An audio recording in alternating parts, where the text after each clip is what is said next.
Jim and Will. What have they been watching lately?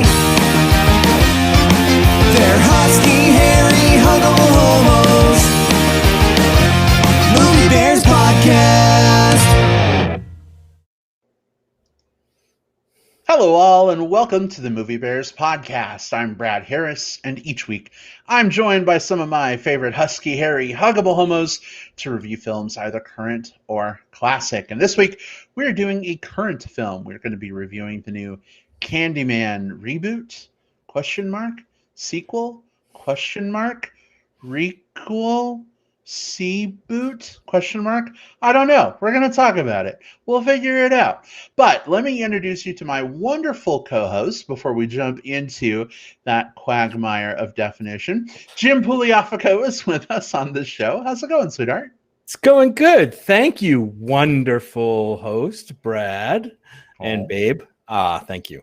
Yeah, I'm ready for this one. It's been a while since we've done a horror movie. Yeah, we'll talk about that. But that's why I'm definitely ready to dive into this one. It has indeed been a bit of a hot minute, as the young ones say these days. I think that's what the young ones say, since we've done a horror movie. So definitely feeling your jasmine. Is that a word? My jasmine. Your enjazzment. You're bejazzling? I don't know about that. Well, that's a different thing. Anyway. Yeah. Will Lindis is here with us as well. Welcome, Will. How's it going? Hey, movie bears, movie bears, movie bears, movie bears, movie bears. That's right. You've done it, summoned us, and here we are ready to chat movies with you all. Did they say it into a window? Or was it a mirror, some kind of reflective surface? Say it into a glory hole. Into the black mirror that is the technology that we're viewing this through? I don't know. There's something there. Did you just say through a glory hole, Jim? Yeah, you have to say it through a glory hole. Yeah. Oh. Yeah. Movie bears, movie bears, movie bears, movie bears, movie bears. Hello. Surprise! And he appears. Something. Oh, goodness. Wow. Oh, goodness. Okay. Well, we're already off to a fun start on this week's episode of the Movie Bears Podcast, number 413. Believe it or not, we are about to cross into September of 2021, which means the end of this year is just around the corner, which means Oscars are coming up faster than we know what to do with. But we're not reviewing Oscar movies right now. We're reviewing a horror movie. But how cool would it be if horror movies could get Oscars? Has that ever happened before? Oh, it's happened before, but it's not happening enough.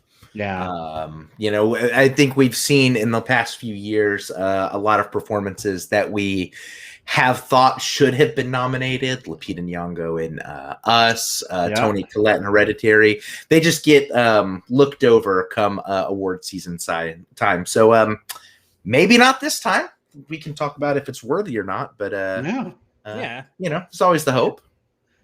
Yeah, it's an uphill struggle for movies like this, and horror movies in general, to get consideration for the films, for the writing, for the directing, for the acting, the performances. So that's too bad. But I'm sure there's probably somewhere. They probably have their own award thing that horror fans know to pay attention to. I mean, and we did have Get Out got the Oscar for Best Original Screenplay. Silence of the Lambs took Best Picture the year that it was nominated. Okay. So there's been a few that have sort of made the mix, but it is a smaller list than I think the genre deserves, especially with what I would argue as the sort of that whole genre, kind of from 2015 till now, has been the hotbed of some of the most creative work that's being put out kind of in theaters right now. So I just wish that it would be represented at statue and prestige time a little bit more. Totally get that. As if we cared about that. Yeah, we do. We got to give them their flowers. Yeah. Good. good films have got to get good recognition. So We have an Oscar show to fill with content, so we need we something. do. Yeah. We do. All right. Well, we have a lot to talk about with Candyman. So we'll just preface things up front by saying we're going to talk about Candyman completely spoiler free for the first 10 or 15 minutes. We'll give you our thoughts on whether this is worth checking out in theaters while you still can, or maybe catching this on streaming or rental when that becomes available. And then we'll give fair warning before we take things into spoiler territory. So if you haven't seen Candyman yet, that is perfectly okay. Feel free to hang out with us for a while and then duck out when we give you that heads up warning. Unless, of course, you're one of those people who doesn't care about spoilers. Bless your heart. In which case, you can stay and hear all of the conversation that is to come. But Jim, Will, are we ready to summon Candyman? Oh, okay, we've said it twice on the show already, so I'm a little worried. But there, right? Yeah, we got to. Let's do it. Let's do it. We got 3 more times. We got to say it because we've said it twice already. All right, are you ready? I don't know if I'm ready. Here we go. Candyman. Candyman. All right. I hope he doesn't. I hope he doesn't mind us being out of sync. Also, are any of us dead yet? Let's see. Let's find out if. Oh no! What happened to Will? What happened to Will? Oh my God!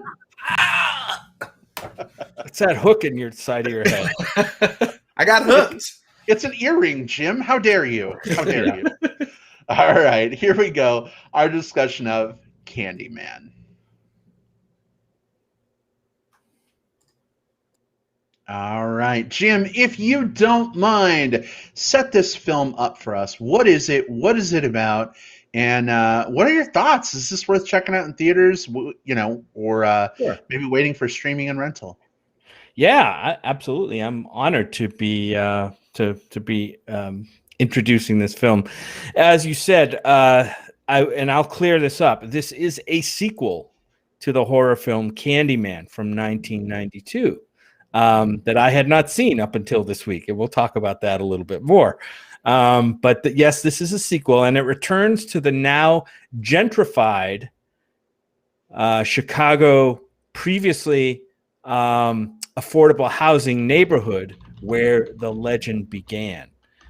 This one is directed by Nia DaCosta, a new name, I think, on the film scene. I don't know if this is her first film, but probably not.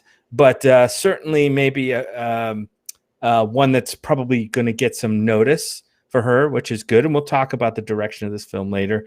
This sequel is written partially by Jordan Peele, as well as I think produced by Jordan Peele. I'm not sure.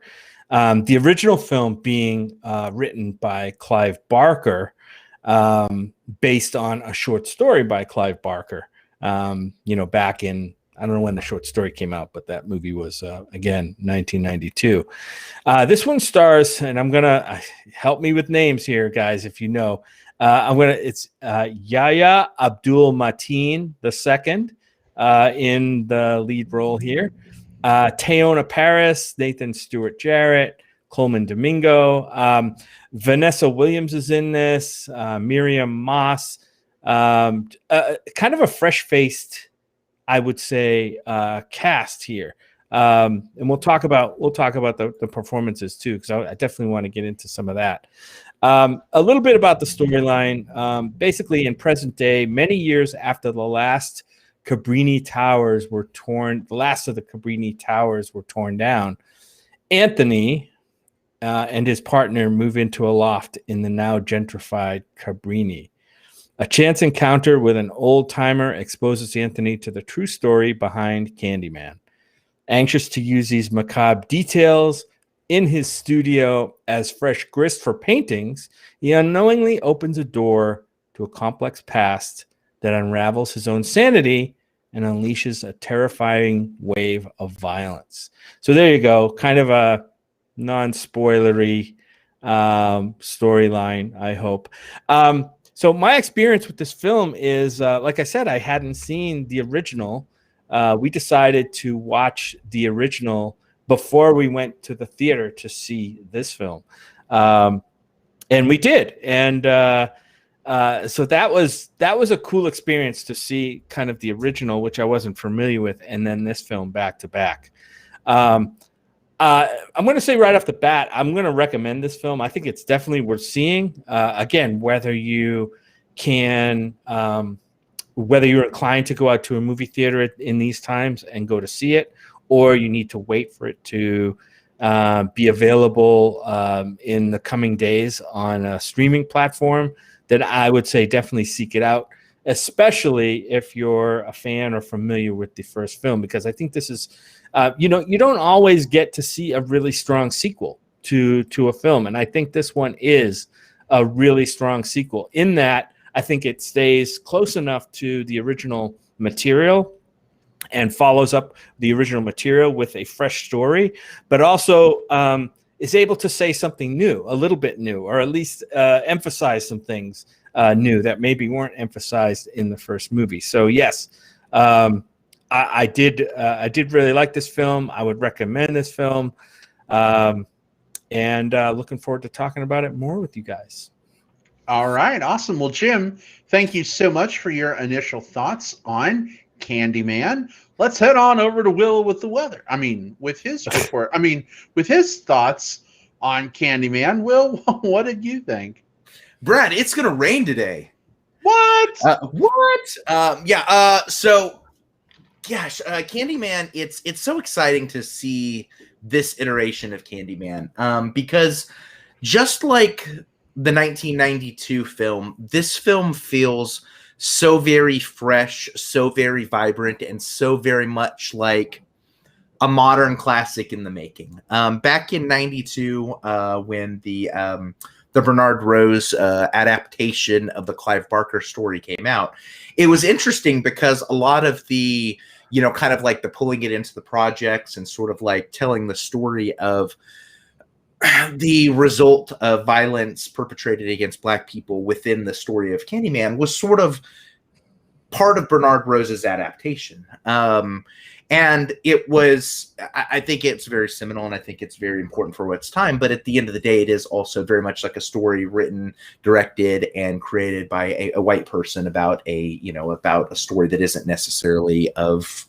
a lived experience. What feels so fresh about Candyman 2021 is Nia DaCosta and her team were able to take that core premise and make a sequel. This does come across more as kind of a sequel than anything else, because it does build on that 1992 story, but also finds ways to recontextualize and reinvigorate that same story. Basically switching some of the perspective a little bit to add a little bit more context. From a pacing perspective, I loved this movie in that it's brisk, 90 minutes in and out. If anything, and this is a really hard criticism to say because I feel like I never get to say this one, I could have even used with a few extra minutes, maybe. I feel like I could have used another 10 minutes more of this movie, but performances across the board great. Yahya Abdul-Mateen, we've seen him before in things like Trial of Chicago 7, and I loved him in Watchmen. Teyonah Parris, we're going to be seeing a lot of her too, after she did the Monica Rambeau role in WandaVision, and she's slated to be in The Marvels, which Nia DaCosta is going to be directing as well. So I like that the two of them are going to be collaborating again. To your previous point, Jim, this is only Nia DaCosta's second feature. She did a movie like 4 years ago, I think, called The Little Woods with Tessa Thompson and Lily James.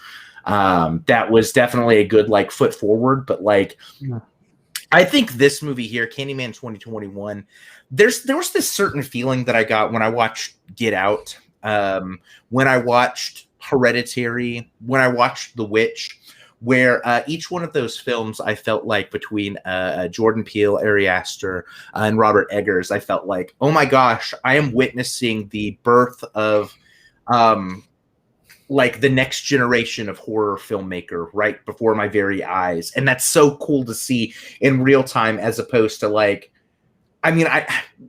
growing up, John Carpenter was already a thing. Like, I didn't get to witness like John Carpenter coming onto the scene. He just already existed. And that's the same with a lot of Wes Craven, a lot of the classic horror film creators. I felt watching this like I that same feeling I got with Eggers and with Astor and with Jordan Peele. Like Nia DaCosta, if this is the route that she wanted to go, and she's going on and doing the Marvels, she's got other ambitions, and that's great. But if she wanted to just sort of go the horror route, I think she could make an absolute career out of doing the types of films that she just did here. I all of this to say, I can't recommend this film highly enough. It impacted me on a very deep, visceral level. When the horror elements happened, they happened, but also it feels less like a slasher or less like a supernatural thriller, and almost more like there's almost elements of like the 92 movie was a gothic romance. This isn't a gothic romance, but it still has those like gothic tendencies to it, kind of that overarching arc of destiny and tragedy and the way everything interweaves together that was just so enrapturing. This movie is the goods. I recommend it. If you feel comfortable going to a theater, of course, disclaimer, going and seeing this one theatrically. If not, as soon as this one becomes available on to watch at home, please do so. This movie is so damn good. All right, we got another recommend from Will. That's 2 in a row.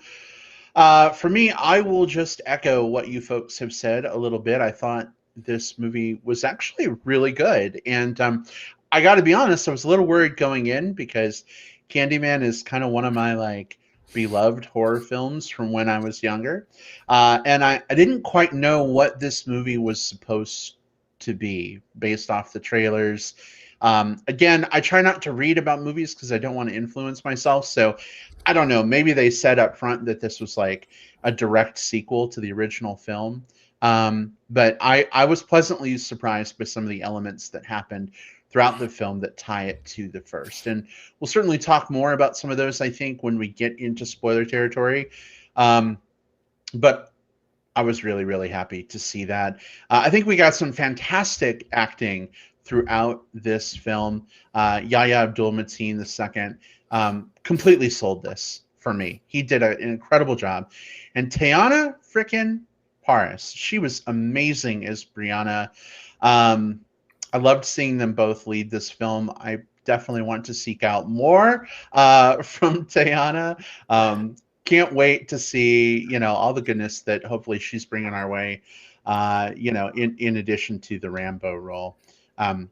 Monica Rambeau, not Sylvester Stallone Rambo, just to be completely. Although, okay, but if they put her as the new Rambo, I'd watch that too. I would as well. I think I would support that.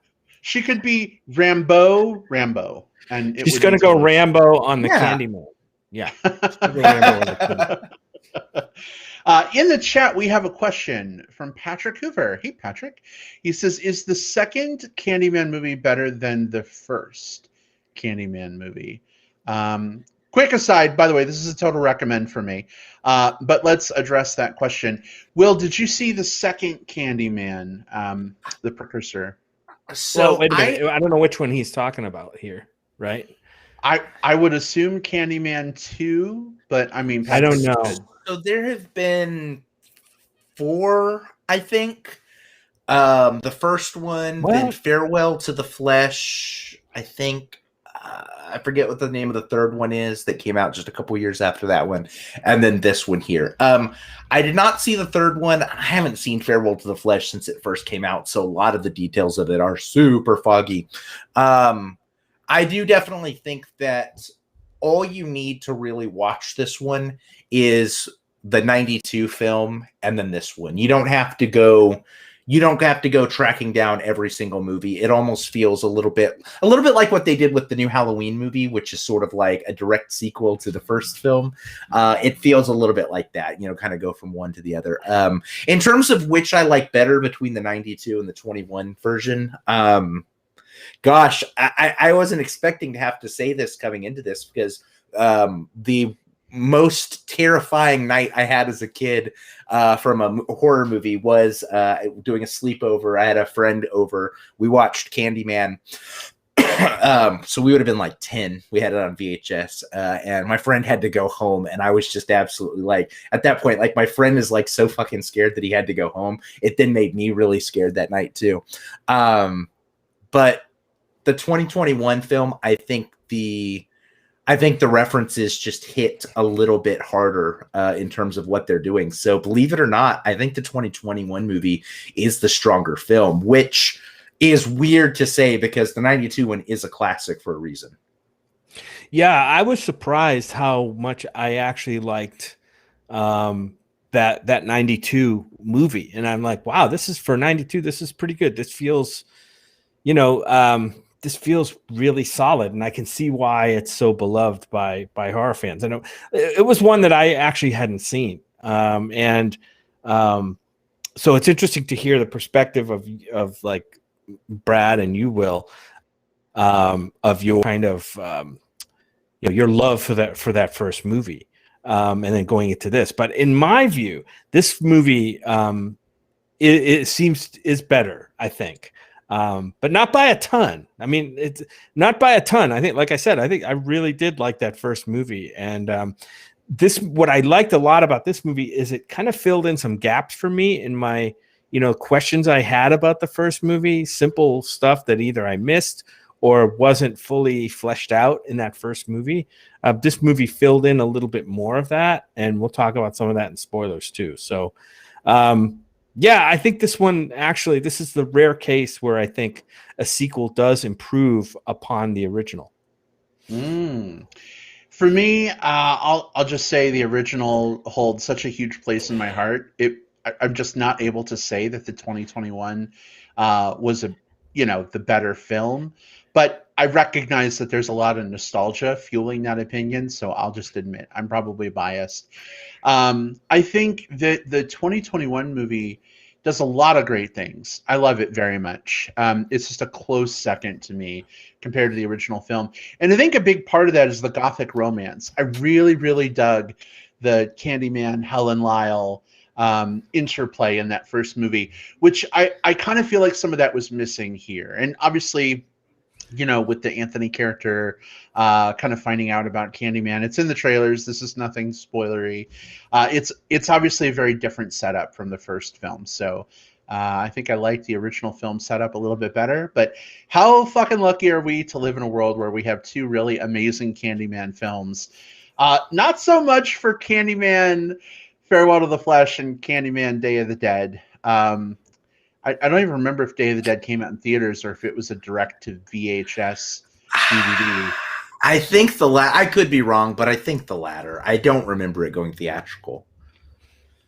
Yeah. The other thing that's so nice about this movie, and I think last episode, I remember going a little bit off on a tangent about like, look, film is a visual medium, so give me something visually compelling to look at. I want a good story. I want good characters. I want all of that. But also, like, you're pointing a camera at something, point the camera at something interesting. And I feel like this movie always gave me that. There were a lot of, even if it was something simple, like there were some upside down shots used during the opening that set such an atmosphere. It disoriented me, making me feel like I was like looking at like buildings jutting out of like the water when really I was just on a street looking up at a foggy sky. Shots where it would show a scene inside of a window as we were panned outside of the window. There were a lot of moments like that where just they told a very simple thing that was happening. We're in Chicago. This person's about to die, whatever it happens to be. But they found an incredibly compelling way to show it. That's what I want. I just gobbled all of that up. It was so visually appetizing. Suddenly you're Garfield eating a lasagna, Will. And I did not watch this movie on a Monday. What were you going to say, Jim? Oh, I Will mentioned it, but I loved the opening credit sequence in this movie. That's when you knew that you were in for like you watch that opening credit sequence, and you're like, oh, I'm totally here for this. I hope the rest of the movie lives up to this credit sequence. But that reminds me, like, the opening credit sequence and the ending credit sequence were amazing in this movie. Two really great bookends to a solid movie, and we'll get more into that in spoilers. I don't want to give anything away, but I visually I thought this was great. I thought a lot of the kills, of course, you got to talk about the kills in a horror movie. It's like we said, it's kind of it's got gothic elements, horror elements, and slasher elements all kind of combined in there. And the slasher elements were effective when we had them. And so, definitely high on this film. Awesome. I'm not sure if you caught this. You guys brought up the opening credits sequence, and hopefully that's not really a spoiler. I mean, it's just, B-roll while we're opening the film. But it was like a dark reflection of the opening credits of the first Candyman movie, which is all filmed overhead. And this just felt like a really cool reflection of that. I really appreciated that touch. They even did something with, I think, some of the even some of like the logos and stuff like that were played mirror imaged, which, with mirrors being a kind of an important part of this movie's lore, the fact to just sort of put those little things in, again, it helps immerse you in the experience straight from the get-go. It creates that link to the first film, which is so important to understanding this one, but it also just creates your link to the idea of reflections and what that really means thematically. Holy crap. Like, I love it when filmmakers make like just really smart decisions like this, decisions that make you want to talk about the movie and make you want to remember the movie, as opposed to just sort of like funneling them out to kind of get it released in theaters. Like this is art. This is why I'm excited to do this show, is when we come across something like this and we can like ramble for 5 minutes about how all three of us loved like the title credits. Like, hell yeah, give me that. Yeah. You mentioned the title credits, but even before that, I was on board because in the first movie, I don't remember that they did it, but I think this was the one of the this movie actually used the Candyman song, the Sammy Davis Jr. song, before the credits. They did it, I think, over the MGM Lion or something, like at the beginning, like, you get that studio splash screen, and I'm like, oh, that's cool. I don't know if I don't remember the first movie using that film and that song, and I'm like, how can a film named Candyman not use the Candyman song? Like, didn't make sense. And then this movie right off the top brought it in. I'm like, that's what we want. Yeah.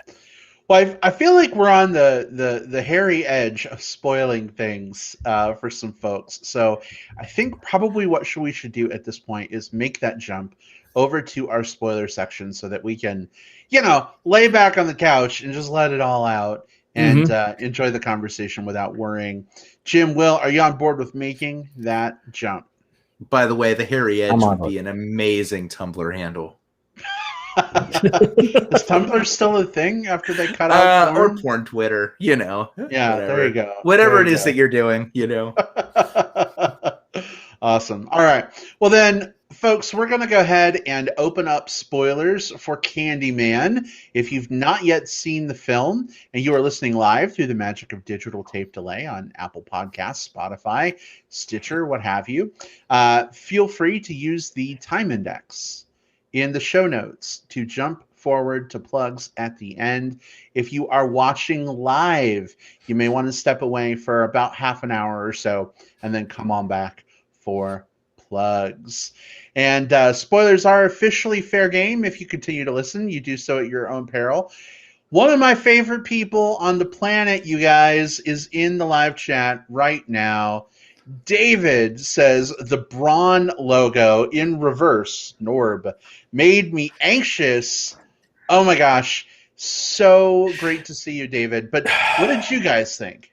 Oh man, like, it wasn't just the Braun logo. There were a couple of logos at the beginning to do with the production companies involved with this film that were flipped mirror image. And at first I'm like, okay, is did we get like a bad digital file of this film? Because everything, like, there were 2 or 3 in a row, I think, that were backwards. And I'm like, okay, they're backwards. That's a cool touch, or something's fucked up with the movie. Yeah, the Universal, MGM, Braun, and Monkey Paw. Yes. Yeah. And yeah, I mean, again, it brings the Candyman song, that the reflection of the opening from the 92 film, the looking like up thing. Yeah. all of that is happening in the first few minutes of this film, whether it be before the cold open or right afterwards. And I mean, by the time that you get to sort of the first, like, now we're in the present and the story's kicking in, you're already invested. You're already doing that thing where, like, you're leaning forward in your chair. Like, they've got me hooked. They've got me hooked. And that's so good, because there is a problem with horror movies where there's some that play the beginnings too straightforward or whatever, and your first 30 minutes is just introducing who your 6 teenagers are before you get to, like, the fun of, like, oh, this is how they're gonna, like, escape, or this is how they're gonna get killed, or this is who's coming after them. But sometimes you spend so much time just in the exposition part. There's exposition here, but it's already atmospheric. It's already pulling you in. It's like when someone's telling a ghost story and they start with, it was a dark and stormy night, you know, you're already leaned in, kind of like watching your breath a little bit. That's what this film does. That's good horror. Yeah, man, it does such a great job of just setting that up. And when we do get to the young kid going to do his laundry, you know, at the laundry room of the complex, almost immediately we have a visual tie back to the very first movie. He sees a giant hole in the wall with, like, some kind of crazy rundown, dirty room on the other side. And I'm initially like, nope, I'm out. I will wear dirty clothes. I do not care. I'm not going in there. Speaking of Nope, this movie had a great Nope scene. Do you remember that? One of the characters, I forget who it was it was Brianna. She's at the laundry room shop, back office. Right. And she's looking for Anthony or something, right? And there's she opens the door, and there's a dark stairway, like, leading down to, like, a basement, and there's no lights or whatever. And she looks and she says, nope. And she closes the door.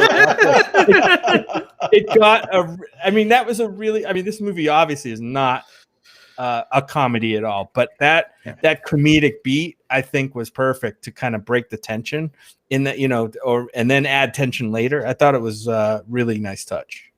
And it did us a good job of that character specifically, especially as we get to the last third of the movie.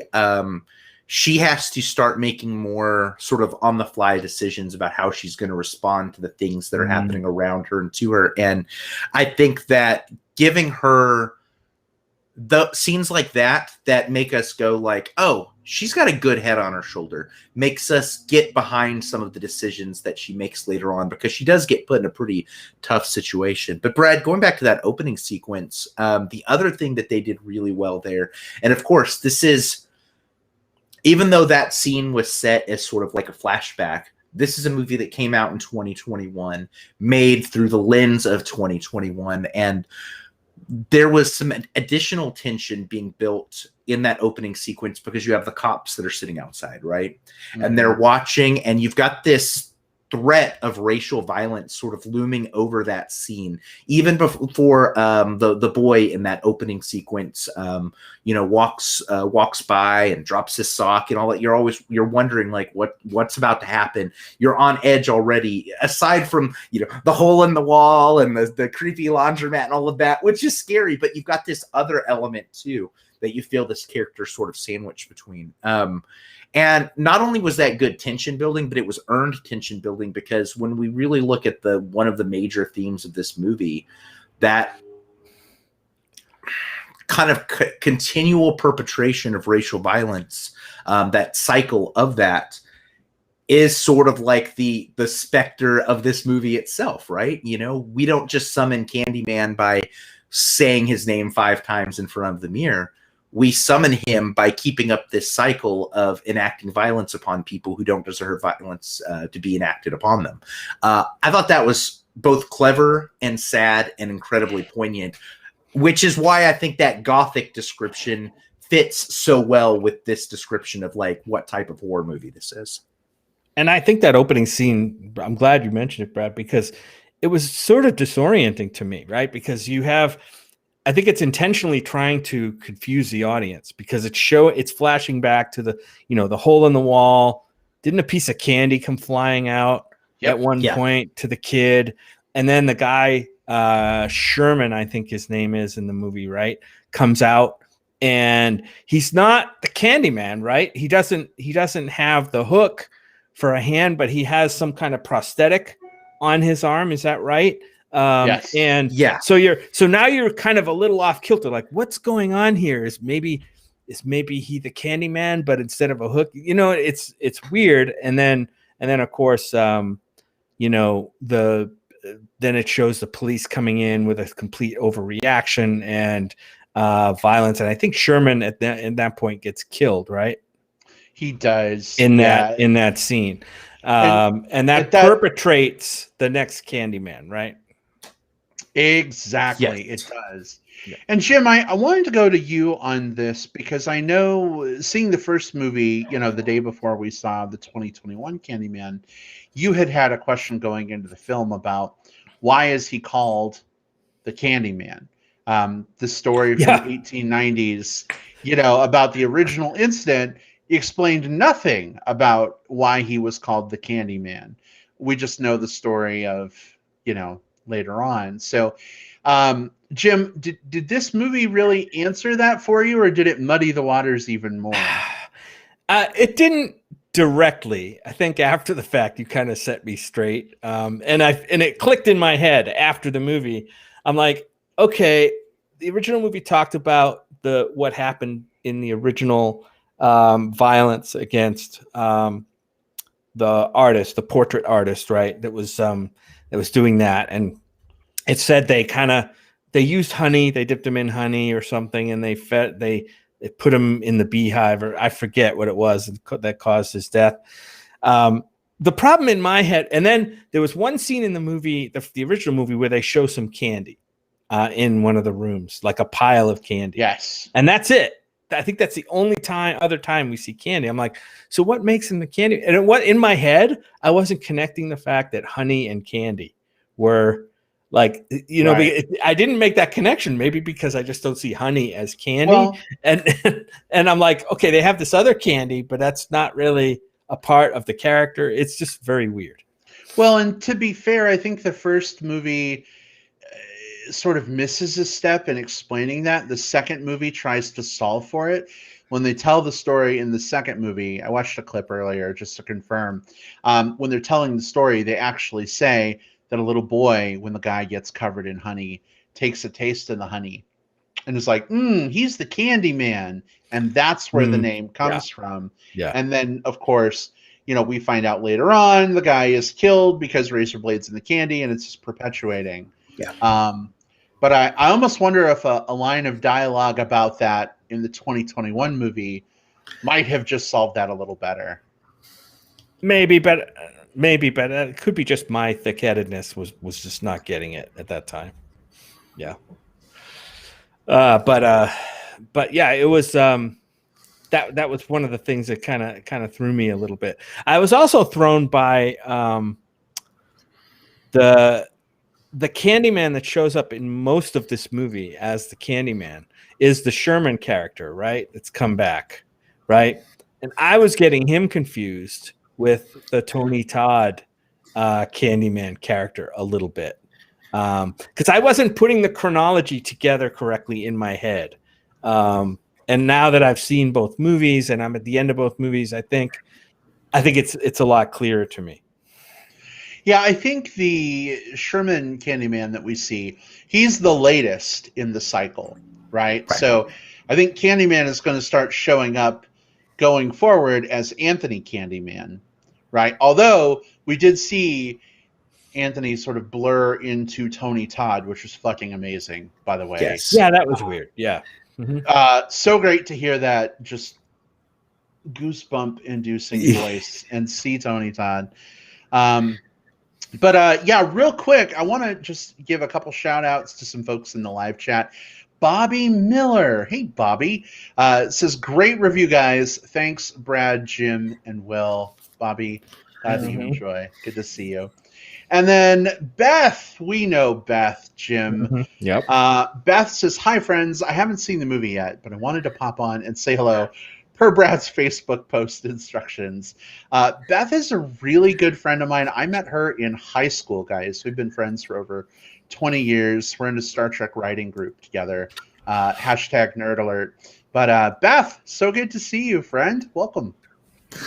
Welcome. Hi, Bobby. Hi, Beth. It's funny because Beth has a Bob, but I wonder if Bobby has a Beth.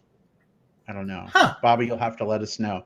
It could be like a weird Candyman mirror reflection thing that we were talking about. It could be. Yeah, you know? that's our mirror reflection. Yeah. I loved the final sequence of this movie so much because I think that. So when I say the final sequence, I mean the credit sequence. The credit sequence runs the length of the entire credits, which was great because I think a lot of times people stay for the mid-credit scene and leave, or they wait for the stinger. But here's something that ran the entirety of the credits and was its own little work of art in itself. And I think that if you missed any of the themes of the movie or kind of like what it was trying to say, I think that this final thing was like spelled out a lot of it in a really interesting way, because it showed what it's using sort of like a shadow puppet style display to show a series of people throughout time. The history of Candyman. Going all the way back to the artist, but like, you know, other people along the way as well, who were the victims of violence perpetrated against them, but who all shared that same bond of having suffered that fate, but also because of suffering that fate and because of like the lineage of it within this movie, all being tied to something that is both powerfully cyclical and again tragically cyclical. They've sort of reclaimed a power of sorts in their death, but at the same time, like, it shouldn't have been that way to begin with. I love that. I sat there just like mouth agape during that final sequence as I watched that, like, to the point where like our theater, like after the last credit runs, it like flashes like a 10-minute timer starts up on the screen, because that's how long like the people that like the ushers have to like sort of like do all the cleaning and get it ready for the next one. And I just sat there mouth agape until that little 10 number came up. I'm like, well, I guess I got to move now. But I mean, it got me. It gut punched me. Yeah, it was crazy. I love that shadow puppet stuff, and I know it's used in other movies too, and we've seen it, but I always love when it's used effectively, like it was in this movie. There were a few scenes of it, I think, earlier on in the movie as well, but not that much. And then, of course, we get it all through the end credits. It was a shame in our screening that when we got up after that was over, the credits are over. I mean, it wasn't a full theater anyway. I mean, there were other people in there, but it wasn't even close to being full. But pretty much everyone else had left before that. And I'm like, oh, man, that's too bad. I think Marvel movie stinger sequences have got people like, unless there's a little joke or, section of the movie that's put in during or after the credits, they're not going to stick around for any kind of creative scene during the credits. So that's a little unfortunate. I'll say this though about that. Like I've been seeing a lot lately, even seeing like movies that have those. A lot of people get up and leave. Like I've watched, I've gone and seen like whatever the latest Marvel movie is, knowing there's going to be a mid-credit and a post-credit scene, and you see like half of the theater leaves right as the beginning of like the credits start, before either of those sequences happen. And it always like strikes me as a little odd. So I think more than anything, I think people are just trained to think that the end of the movie is the end of the movie. And that's unfortunate. The credits are important. And with Candyman specifically, there's not a gap between like when the movie ends and when like the shadow puppets start up, the people that were walking towards the door, that would have been playing on the screen as they were walking. Yeah. So for whatever reason, they had just checked out. My screening was like that too. And again, it's unfortunate. Like there is shit happening right there on the screen right now. It'll take you 2 minutes to sit down and watch it, and you already paid for it, so you might as well, right? And it informs a lot of the movie as well that you just saw. Not some marketing ploy to inform a movie that's going to be made, next by Marvel or whatever. So to be fair, yeah. I almost think that sequence should have been in the film. It was so good. I think why leave it to chance and use that to inform? This movie does have a lot of exposition. The story of the Candyman is only told about 50 fucking times. So like you easily could have had a voiceover while showing that sequence explaining what was going on. People got to pee, man. That movie ends. They've been holding their bladder. You go in the middle of the movie and then you miss stuff. Good for you, like for being okay with that. But like a lot of people can't do that. Like they want to be there. They want to be there for the whole ride. They don't want to miss anything. They don't want to break their immersion. So when those credits start, boom, beeline to the bathrooms. So I can't judge them too harshly, but maybe they'll get a chance to see the awesomeness that is that sequence when it becomes available for streaming at home. I have another thing that had to be kind of explained to me after the movie in post-movie discussion.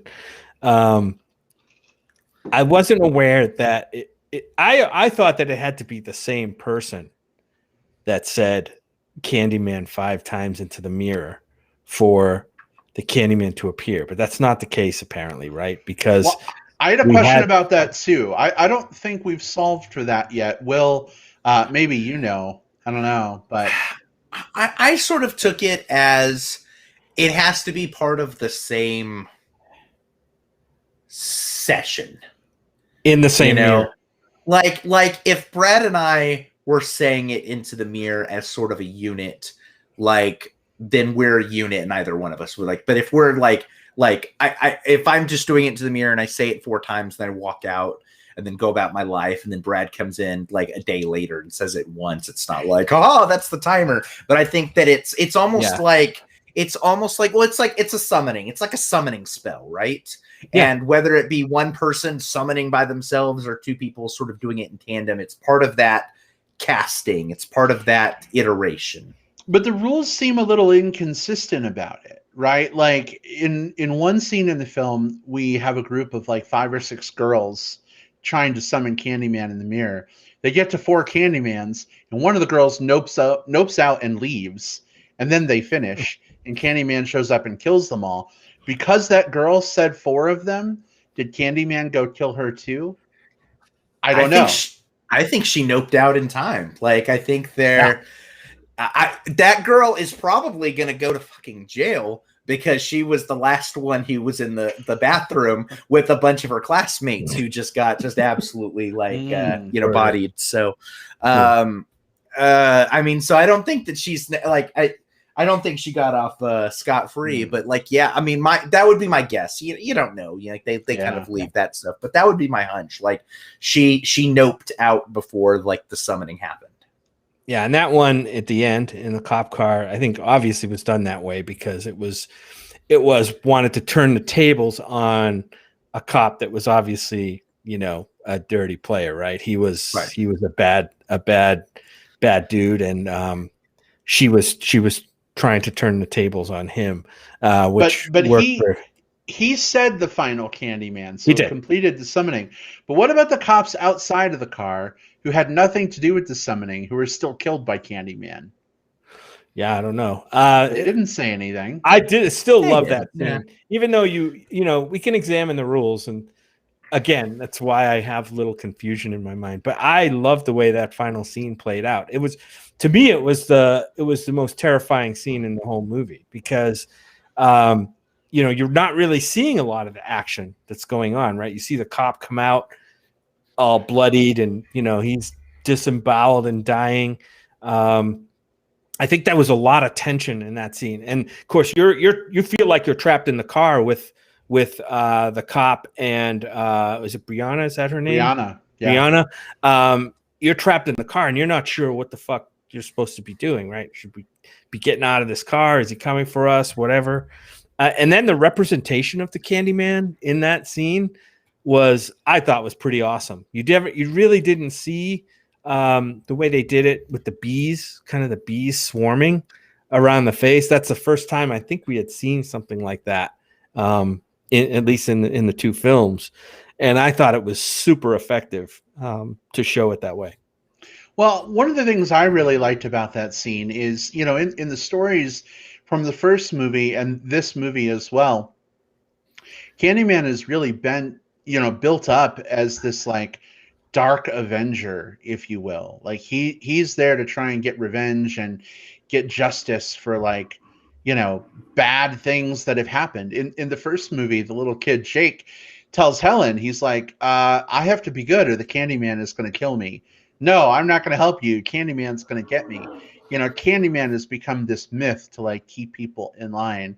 And I thought it was cool how they used Candyman in this film as sort of like this avenging angel who's there to like protect Brianna. Mm-hmm. Notice he doesn't kill Brianna. It's like she does the summoning to like get Candyman's help, which in my mind raises the question, is that an intentional thing? Like, if I'm being chased down by like a gang of people who want to kill me, can I stare into a puddle of water at my reflection, say Candyman 5 times, and he'll come help me instead of kill me? I would argue that the actual summon, because this is where I start sort of like thinking less literally and more like thematically. The summoning of Candyman here is, she says it 5 times. They say it 5 times in the mirror. But also they were currently involved in the act of they shot and killed and it's essentially like the police killed a black man who was not a threat at the time and were looking at ways of intentionally hiding the truth. That's what they were sort of strong-arming Brianna into doing and sort of threatening her with on ways of like, you saw that happened, right? So the summoning that happened was as far as the film was concerned, like, again, yes, literally it happened when they said it 5 times, but thematically it happened when that act of violence was perpetrated and was allowed to exist. So I think, Brad, if you were being chased and you said it 5 times into a puddle, I have a feeling that in that particular situation, I don't know, it might be both you and your chapters. Maybe that would be a good way of at least like, if I'm going to get killed, at least like I'm going to take them down with me. I don't know. I think pretty much really everybody. Cool go ahead. If I think it would be really cool because they're going to do another one of these. I think it would be cool to see Candyman become sort of this like dark avenging angel that people can call on, to fight racial injustice. But that's just me. Yeah, could be. It could be. I don't know. I'm torn on that. I think that sounds like almost like a superhero movie to me, And if we want to turn this into that's I guess that's okay. Pretty much everybody in that scene got killed except for her, right? Right. Yeah. Nobody else. Well, I forget what happened to her in the end there. I forget what saved her or why she did not get killed. I forget what it was. She one of the cops made it further away, sort of like around the like chain link fence sort of like corner area, and that's when I believe she rounded the corner and kind of like through the fence through that area saw he got snuffed out too, and that's when we saw the transformation into the Tony Todd one. And the look on her face was one that like sort of blended. The look on her face was not too unlike the look on Florence Pugh's face at the end of Midsommar. That sort of like kind of blend between horror and also like a realization of like the more karmic elements and just everything else that have led to this particular point. And again, I thought that was cool. And that was a lot for an actress to have to show with a reaction. And Tiana Paris did a amazing job of pulling that off.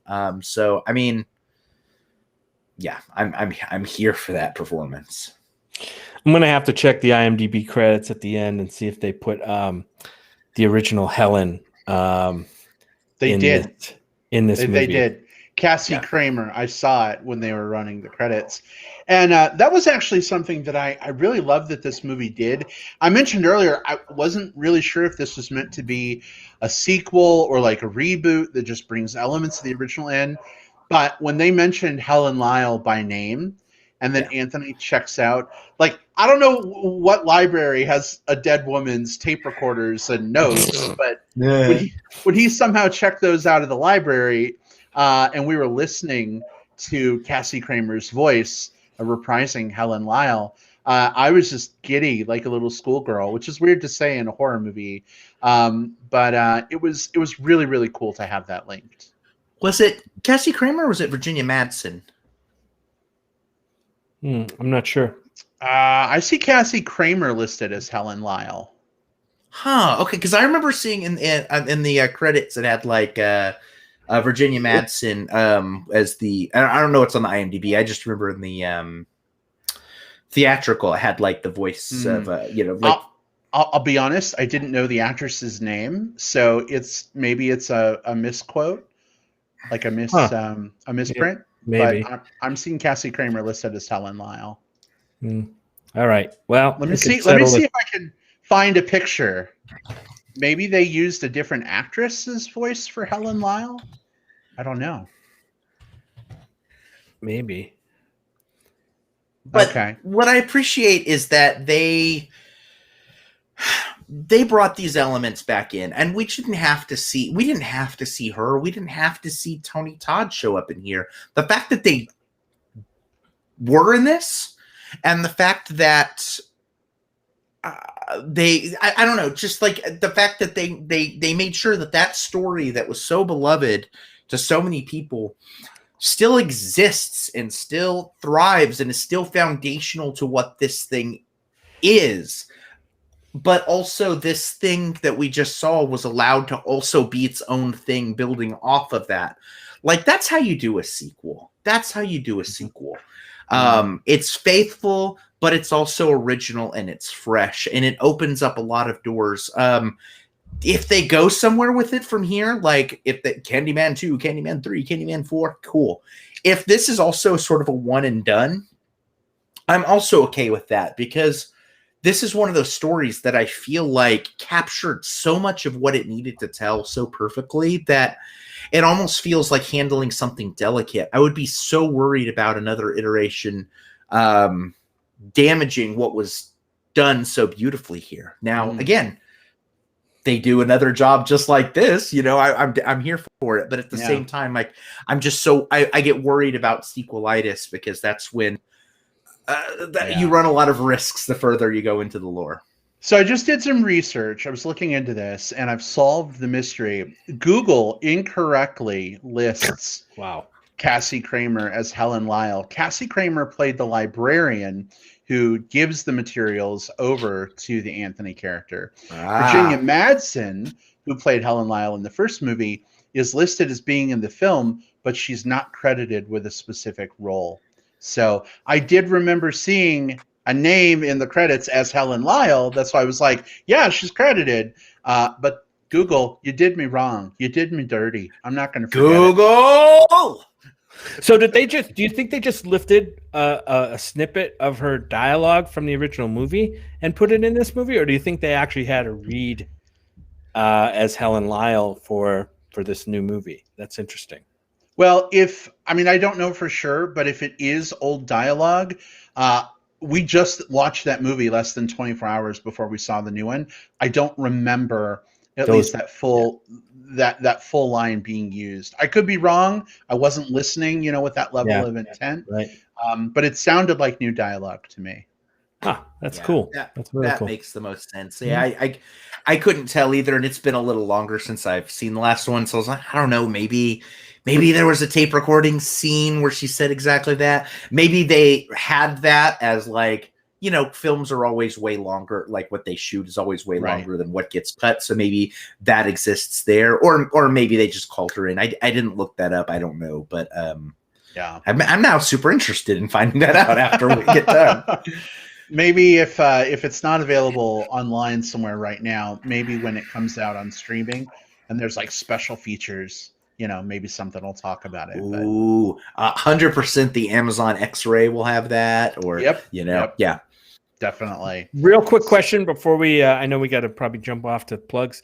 The Brianna's brother in here, Troy, is in a gay relationship, right? Yes. Is that right? Yep. So there's a gay couple in here, which is cool to see. Did they play any part in the story? I'm trying to remember. They played any part in the story. They helped Brianna when Anthony went off the deep end, right? Yeah. Like they were there for her. I don't think they actually had anything to do with Candyman, though. Like they never saw him. They weren't brutalized by him or anything. Right. So, they served the purpose of some of the conversations that both Anthony and Brianna had, and then later that Brianna had. Like sometimes having a character in a scene who is a trusted character to be like a soundboard character, and I think that's what that character provided. Right. Yeah. And I appreciated that because I was really worried, like looking at this, going like, well. There's a good possibility, like we're gonna kill off the gay characters, like because not because they're gay, but also but because like they're at a certain point, I was like, well, of our 4 leads, Anthony and Brianna are most important, so these are the 2 that are most expendable to the stories. So they're probably gonna get killed off, and the fact that they didn't was really just appreciated. Right? Yeah, good subversion of expectation, right? Yeah. Agreed. I will say there was some eye candy in this film for me. The art dealer director guy at the beginning, one of the first dudes to get murdered. I was like, can we see him without a shirt on? And then the girlfriend starts like unzipping his pants and taking her clothes off, and I'm like, oh, here it comes. And then no shirtless hot bear happened. Yeah, the only thing that came for him was the hook. Yeah. I knew. I knew watching that one, just like, I bet you Brad somewhere right now is clutching his bottle of water.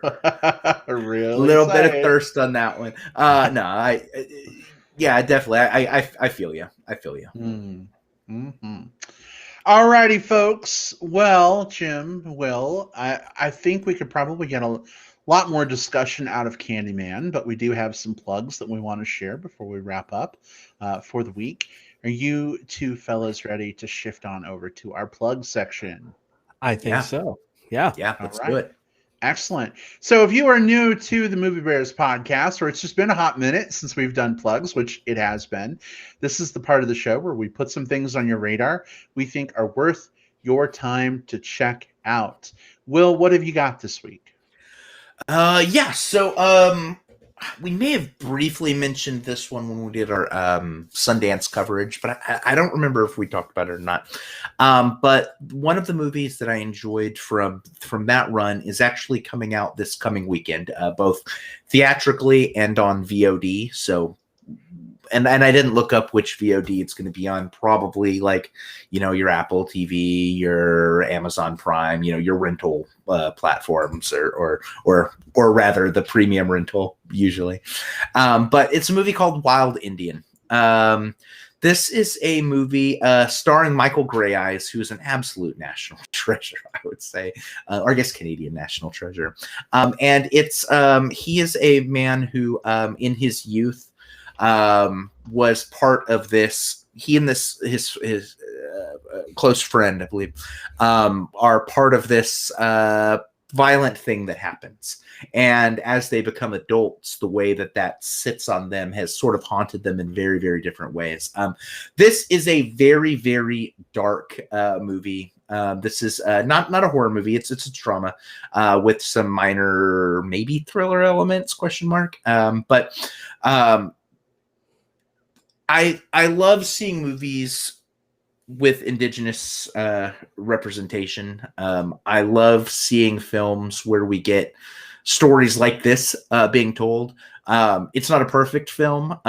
People that don't like that struggle with like unlikable protagonists might struggle a little bit with this one. But if you're able to watch like a character study of someone who is remarkably flawed and sort of like see kind of what that through line looks like, Wild Indian is super good. And on that same point, like I would also recommend Reservation Dogs on FX/Hulu. Oh, yeah. Another piece of great indigenous storytelling happening right now. I'm all about it. But yeah, Wild Indian's coming out this weekend. I recommend it. Good recommendation, Will. I remember seeing that film. It was really high on my list from the ones we were lucky enough to see at Sundance also. All right, awesome. And now people can see it. Yeah, there you go. It is within your power. Do it. Jim, what have you got this week? All right, I stumbled across a documentary flipping through the various apps, streaming apps I came across on Netflix. A documentary film that just kind of grabbed me right away, just from the title, called Pray Away. This is a documentary that centers around the former leaders of the Pray Away the Gay movement that was super big not so long ago and still has some momentum, actually, sadly. But a lot of them have, as they've gone through this Pray Away the Gay thing and they were leaders in this, I think they've come to the realization of the damage that they were inflicting, how they were misled. Some of them, had feelings themselves that were probably locked away. So this was a fascinating documentary about those people. These are real people that, were basically damaging kids. And it's awful that probably some kids were not just damaged, but probably are no longer with us, because of suicide, or whatever, dealing with this. But so the camera is turned back on these leaders that were part of this movement, mostly pushed by religious, religious entities, churches or whatever. So yeah, this one's called Pray Away. It's available right now. Anybody who has Netflix can go watch this. It's a quick hour and 40 minutes. Not the most, it's not the most groundbreaking filmmaking documentary that you're ever going to see, but it's just a fascinating topic that had me from the get-go. It's called Pray Away. Really good pick. Really important topic that it feels like should be the type of thing that we completely talk about in past tense and sadly aren't. Yeah. Right. Yeah, it's just disgusting, to think back on. Well, number one, that it's still happening. People still struggle, and these things are still championed by religious leaders as a viable means of therapy and dealing with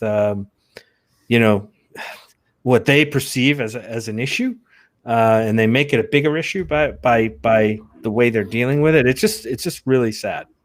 Yeah. All right. Well, sounds like a heck of a pick, Jim. Thank you so much for that.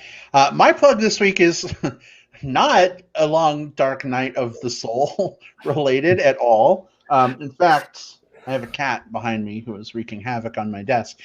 In fact, mine is probably a little more, uplifting and happy. I mentioned Star Trek earlier in the show when I was talking about my friend Beth. Today came out the opening title sequence for the newest Star Trek animated series, Star Trek Prodigy, which stars Kate Mulgrew reprising her role as Captain Janeway. For a ship of teenagers, they steal a Federation starship, and I guess, she's a hologram or something that helps them on their zany adventures. I've tried watching Star Trek Lower Decks, the original animated series that's out right now, and it's just not my jam. It's very Rick and Morty humor. But this new show, Star Trek Prodigy, is supposed to have a much more kid friendly, not so like ADD, like attention span. Like it's meant for kids who are probably like 10 to 12. But anyway, the opening title sequence is incredible. If this is what the animation of the show is going to be like, I am absolutely sold on the visuals alone. The opening title sequence music is by Michael Giacchino, and it is awesome. So good. I'm really stoked to check this series out. It is meant for kids, so ultimately it might not be my jam either. But I feel really lucky to live in a time where Star Trek is making such a huge resurgence right now. We've got Star Trek Discovery, of course. We've got Star Trek Picard, which is coming for its second season early next year. Lower Decks, if that's your thing. Good on ya. We've got the new Captain Pike show coming, Strange New Worlds, set on the Enterprise before Kirk ever enters the picture. Just a lot of really great Star Trek, aside from Lower Decks, happening right now. So if you are intrigued by the idea of Captain Janeway from Star Trek Voyager coming back, definitely go check out the new opening title sequence released for Star Trek Prodigy. Jim, if I you're want interested, I we want can to watch check it. that out. I want to check that out with you. Also makes me excited to maybe get a trailer sometime soon. That would be great. But you're right. A lot of good Star Trek content is out there now. New stuff. Are we going to ever get a new movie? That's the question. You know, we have that Quentin Tarantino Star Trek movie that is probably not going to happen. But I don't know. I'd like to see another movie. I like those movies. There's been rumblings that they're going to redo The Next Generation instead of returning to the Kirk, Spock, etc. era for the new movies, and that's how they're going to move it forward. But who knows when or if that will be? We'll see. But at least we have some concrete stuff we can enjoy in the interim. What the heck's Chris Pine going to do if they don't bring don't bring his Kirk back? He's going to be Wonder Woman's love interest for the rest of his career. He'll be in Wonder Woman 96. And then 99, 2002, 2008, 2012. We're not kidding this time. I mean, he'll be in all of them, you know. Oh boy. Yeah. Or just some more really bad musical adaptation films. That could work too. Oh, yeah. Bringing the fire into the woods. Oh yeah, that's right. Oh my god. Brad, well, sorry. That's okay. Live in your truth. All right, folks. Well, this has been a great show. So much wonderful conversation. Big thanks to David and Bobby and Beth and Patrick and everybody else who was with us in the live chat. We didn't get to read every comment, but it sure was nice having you folks hanging out with us. If you're listening through the magic of digital tape delay on Apple Podcasts, Spotify, Stitcher, etc., we love and adore you just as much as our live listeners. If you want to be part of the conversation, we'd still love to hear your thoughts on Candyman. Find us on Twitter at MB Podcast or on Facebook. Just search for Movie Bears Podcast. Find our relevant tweets and posts about Candyman. Pop in your comments and let's have a conversation, y'all. Can't wait to talk to you. Between now and our next episode, let's chat about how you can reach out to us individually if you'd like. Jim, where can folks find you? You can find me on Twitter. That's where I like to talk about movies and stuff. At JJP Out West. That's my handle, at JJP Out West. Follow me and send me a message on there. I'll follow you back. You can get me there or my Facebook account, which is Jim Pugliafico. All right. Excellent. Thank you. Will, how about you? Yeah, you can find me on Twitter. I'm at Whatever Cove. You can find me on Facebook. Just look for Will Lindis. Send me a message first so I know who you are and how you found me. And then I'm also on letterboxd.com. It's a site for ranking and reviewing films. You can just search for me by name there and give me a follow. I'll follow you back. It'll be fun. All right. Let's talk movies. Excellent. And you can find me on Facebook. Just look for Brad Harris. I'm the one who likely has Chub Chaser, bear friends in common with you. You can also find me on Twitter at iBradPro. It's up here on the screen if you're watching the screen and you can see it. Otherwise, it's like iPad Pro, but iBrad. See how clever I am? Not so clever. I'm also on Letterboxd at iBradPro as well. Not as religious about logging my films there, but definitely still something that we can connect on. So feel free to reach out. I've had a couple people do that recently. Hello, new friends. Good to have you there. And we will see you all, I believe, in 2 weeks. We've got the holiday coming up this weekend. Of course, Shang-Chi is coming out. We're going to be reviewing that when we come back. But just a heads up, everybody, we will not be doing a new episode next week.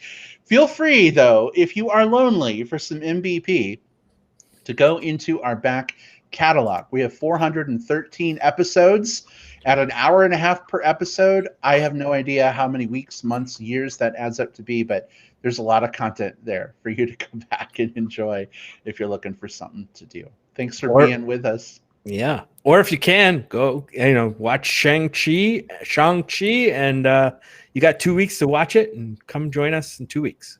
There you go. Would love to have you be part of that conversation.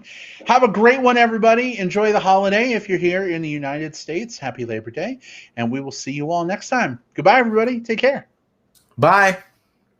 Bye-bye.